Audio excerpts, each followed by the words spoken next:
I like to describe my coaching style as intuitive yet grounded in science. So I like to be in the moment and follow my intuition in regards to what my client in that moment requires in terms of the processes and the techniques that was going to best serve them. But then I also look to the research in regards to what does the research tell us about change and about this particular situation.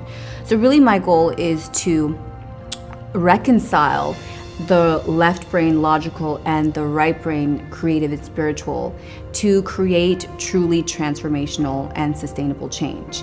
So I think to a degree, all of us tap into both of those faculties, and some of us are more lean to one way or the other.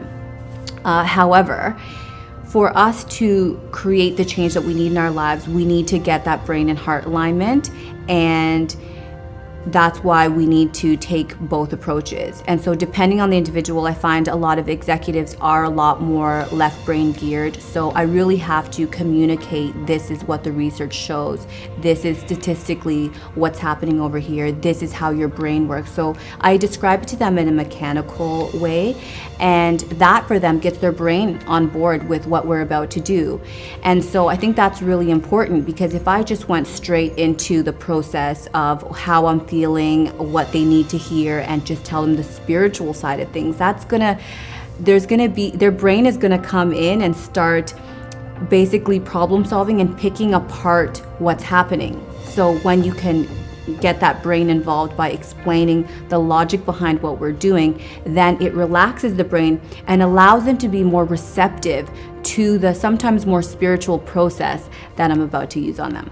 The areas I specialize in are emotional intelligence, because working with executives, what I find is that the higher you move up in the corporate ladder, you're basically being paid to manage more stress. So, and that comes down to, well, how well do you manage your emotions? And that all has to do with emotional intelligence.